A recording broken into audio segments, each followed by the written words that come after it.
Hey, good morning. I wanted to go over a few things today about what I see as a common problem, especially with a lot of my clients, and that's the problem of comparison, and it can really steal a lot of people's joy. It can really be a problem for a lot of people because they have this false belief um, about comparing themselves to other people, whether it's people that they meet on the street or especially people that they see on social media. And so I just want to go through a list of common problems that I see with people that are really important to at least start to become aware of. And then once you're aware of it, then you can start to navigate that a little bit better because it's so important.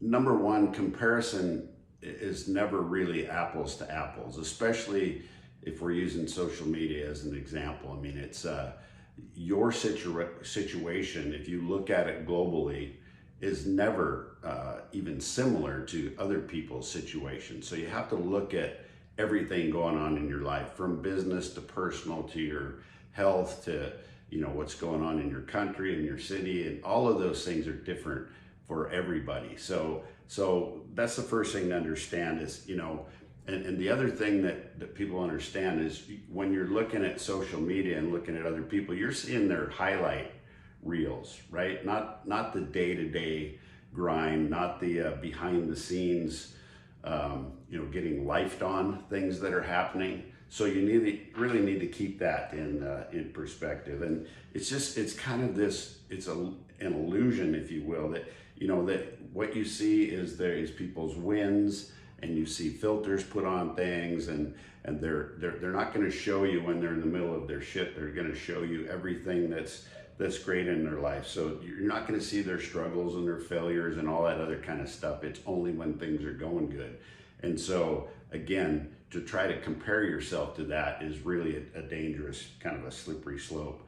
And here's the other thing I see is a lot of people will try to incorporate whether it's a training plan or nutrition plan or ways to get your mindset better. They'll try and incorporate some influencers protocol into their life, and then the problem with that is when you implement that the same as they're saying that you should, and then it doesn't work for you, what happens? You blame yourself. There's something wrong with you. You don't have enough discipline. You're not smart enough. You've got bad genetics, all this other BS that we tell ourselves.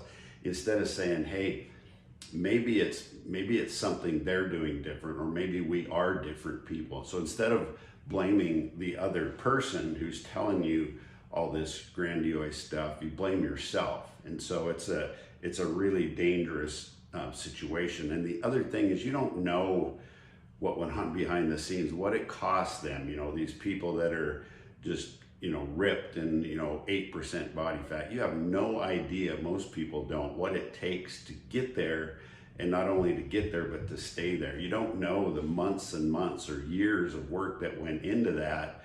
And here you see this highlight reel of somebody that's in amazing shape. Well, that's the best they ever got. That's not like they walk around day to day, right? That's not who they are on a day-to-day basis. So the other thing that I think people struggle with is they tend to think that they're falling behind because so-and-so has this, or they do that, or their life looks so great that they're doing all these wonderful things, and I'm falling behind. I'm less than. I'm not I'm not worthy, whatever that might be, however you think of that. So that's a really dangerous situation to get yourself into too. And it can also breed either a sense of false pride or a quiet shame. Either you're ashamed of your perceived lack of success, however you define that. You're either ashamed because you're not there, that you think you should be there, or you have this false sense of pride that, hey, look at me, how great I am,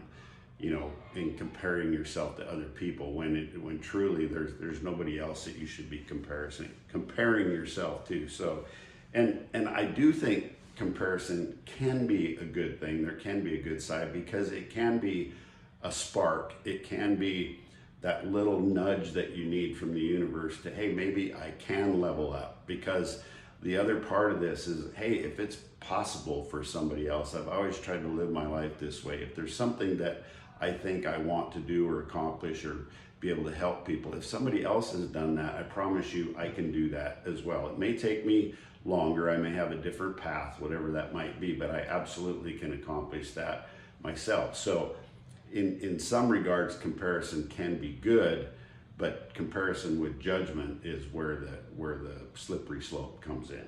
Okay, so in my book, The Anti-Fragile Man, we do things differently. What anti-fragile means is that we actually thrive on chaos. When, to be resilient is one thing, strong, resilient, like a tree can withstand the wind, but to actually get stronger because of that wind, that's what anti-fragility is. So we need some of that chaos to be the spark for us to grow, to get better, to learn, to have wisdom over the ages. That's what anti-fragility is. It's not just being more resilient. It's getting stronger because of the chaos in our life. So we don't need external validation from other people that we're enough, that we're good enough, that we're smart enough, that we're important enough. Whatever is important to you, we don't need somebody else to tell us that. We know that because we conduct ourselves with integrity, and it's okay, I think, to compare yourself in one regard, and that is to who you were yesterday. That's a great thing to do. Are you just a little bit better today? Did you do something yesterday to make yourself just a little bit better today? It doesn't have to be this huge transformation from yesterday to today, but just the fact that you got a little bit better, whether that was even just being intentional about your eating, intentional about maybe getting some exercise, intentional about getting 10,000 steps a day or whatever your goal is, being intentional about being nice to other people, be intentional about, instead of asking yourself when you see somebody that's acting what you think is odd, instead of saying, geez, I wonder what's wrong with that person, to start asking yourself, geez, I wonder what happened to that person. Okay, so if we can incrementally get better from yesterday to today, that kind of comparison is okay, because we should be getting just a little bit, better every day, right? That should be one of our goals for sure. And then the other thing that I point out in my book, The Anti-Fragile Man, is we need to realize that the joy should not be in comparison, that I'm better than somebody else or whatever that might be. The joy really is in the pursuit. If you really think about it, when we are in pursuit of something, that's where the joy is. When we actually reach the goal, if you think about it, that's not when we're the happiest, okay? That's not when we're feeling inspired to go on and do something better. It's during that pursuit. And it all stems back from our DNA from tens of thousands of years ago, that we had to pursue whatever it was. Animals for food, we had to pursue new food sources. We had to pursue, the opposite sex for, to propagate the species. Whatever it was, men are built in particular, and women, with this sense of pursuit. That's what gives us joy. That's what gives us fulfillment in life. So, and then lastly, I think a lot of us, we're in chapter 4 of our book, or of our life, and a lot of people are in chapter 20 of their life, and we're comparing ourselves to somebody that's further along in their journey, whatever that journey might be, whether it's physical transformation, whether it's spiritual, whatever it might be. They're just further along in their journey. That doesn't mean that we're bad or we're less than or there's something wrong with us. It just means they're further along in their journey. So don't compare your chapter 4 to somebody else's chapter 20. It's never going to be the same. And so I hope that makes sense to you. It really is important to keep things in perspective. Quit comparing yourself to other people or what your perception of other people might be, and compare yourself to maybe who you were yesterday and just ask yourself, hey, am I just a little bit better today? And I think when we start living that way, life can be a lot more fun. We'll have a lot more joy. We'll stop pursuing the wrong things for the wrong reasons.